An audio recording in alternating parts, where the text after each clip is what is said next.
Nous sommes le 4 juillet à Philadelphie et la France affronte le Paraguay pour le match des huitièmes de finale. Alors, dès le coup d'envoi de ce match, on peut sentir une tension palpable. On peut sentir que le Paraguay est venu en découdre avec la France, mais pas dans les règles de l'art. Alors, hello à tous mes porteurs et porteuses de lumière. Bienvenue dans le Queen CC Experience. Installez-vous confortablement et nous allons réfléchir ensemble.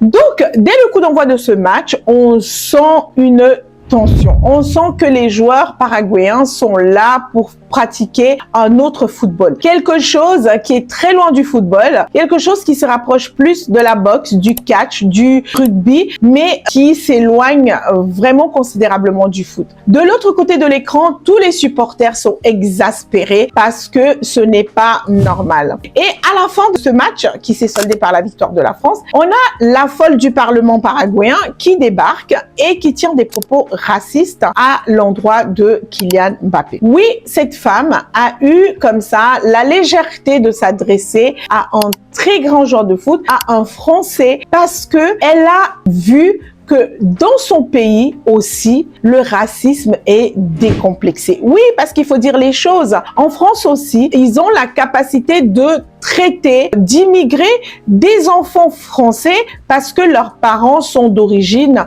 étrangère. Oui, alors la députée paraguayenne a renvoyé comme ça à la France son miroir pour qu'elle puisse voir comment elle-même elle a l'habitude de traiter ses propres enfants. Vous savez, le racisme décomplexé, c'est quelque chose de pénible pour ceux qui le subissent. Pourquoi? Parce que c'est un peu comme être près d'une fosse septique et de ne pas pouvoir se tenir les narines. Parce que lorsque l'on se plaint de ce racisme-là, les gens disent oui, mais il faut ignorer, mais c'est pas important. Mais on ne peut pas rester à proximité du purin sans se pincer les narines. Et c'est normal. Le racisme, c'est littéralement comme du purin. Ça pue et ça met mal à l'aise. D'ailleurs, je me rappelle, il y a quelques années en arrière, j'avais un abonnement général en première classe dans le train ici en Suisse. Et les 2 premières années, lorsque je prenais ce train, toutes les personnes qui étaient assises, lorsque je rentrais, elles me regardaient. Elles s'agitaient anormalement parce que je semblais les gêner et elles attendaient et on voyait qu'elles tournaient la tête à chaque fois pour voir arriver des contrôleurs. Et lorsque cela arrivait et qu'ils me contrôlaient, à chaque fois, ils continuaient leur chemin parce que j'étais en règle tout simplement. Et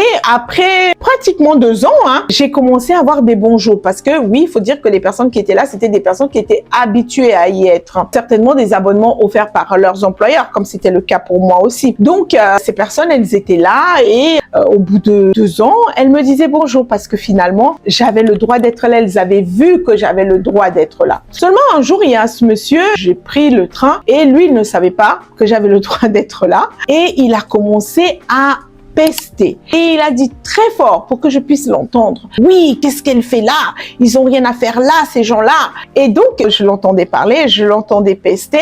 Et je n'ai rien dit. Et ensuite, il a dit, oui, alors ils sont où les contrôleurs? Ils devraient faire leur travail. Et peu de temps après, les contrôleurs sont arrivés.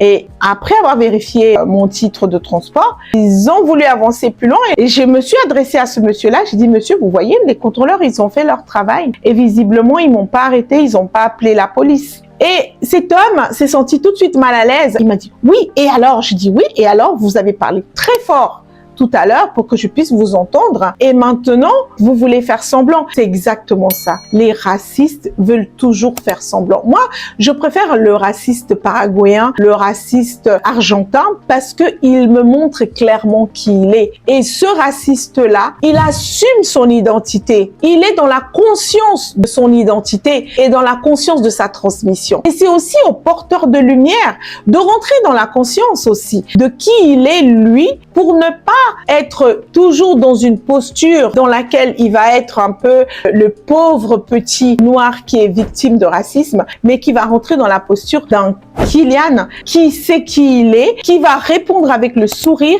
avec classe, avec tact et qui va remettre le raciste à sa place. Donc, les porteurs de lumière et les racistes, chacun ont le droit d'exister, mais de se montrer clairement tels qu'ils sont sous leur vraie nature. Et vous, dites-moi, quel type de raciste préférez-vous, si on peut le dire ainsi? Parce que finalement, tout le monde a le droit d'exister, hein. Les mouches ont le droit d'exister, les asticots, les oiseaux, toutes les espèces ont le droit d'exister et ont un rôle. Est-ce que vous préférez être avec des racistes qui montrent clairement qui ils sont, annoncent leur couleur, ou ceux qui vont se cacher et faire semblant d'être du bon côté, d'avoir des valeurs? Parce que au final, le racisme, c'est une valeur aussi. Elle vaut ce qu'elle vaut, mais c'est une valeur. Donc pour les personnes, par exemple dans ces pays aujourd'hui, moi j'étais pas au courant de cette histoire de l'Argentine qui a éradiqué la population noire, parce que voilà, pour eux, selon leurs valeurs à eux, il fallait que leur population soit blanche finalement. Donc ok, ça vaut ce que ça vaut, mais c'en est une. Donc, est-ce que pour vous aussi, le racisme, c'est quelque chose qui doit forcément être caché ou qui doit s'exprimer? Parce que moi, je pense que le racisme doit s'exprimer et que les personnes qui sont racistes, elles ont le droit de dire, moi, je suis complètement d'accord qu'une personne du Ku Klux Klan dise qu'elle appartient au Ku Klux Klan. On va pas essayer de l'empêcher de croire en ce qui lui correspond parce que elle est dans la conscience de qui elle est, plutôt qu'une personne qui dit ne pas l'être, mais qui la nuit sort masquée, qui sort avec ce masque du Ku Klux Klan ou avec sa croix gammée. En fait, finalement, pour moi, la majorité de la population, ils sont un petit peu dans cette hypocrisie raciale, alors qu'en réalité, quelque part en elle, sommeille ce racisme décomplexé, et peut-être un peu complexé aussi. Donc, vous, dites-moi dans les commentaires, est-ce que vous préférez un raciste qui s'assume ou un raciste qui se cache? Moi, je préfère clairement un qui s'assume parce que moi aussi, je m'assume comme étant quelqu'un qui n'aime pas les racistes et qui ne veut rien avoir à faire avec les racistes. Donc, ils ont aussi le droit de ne rien vouloir faire avec moi. Je suis la Queen Sissi. À bientôt!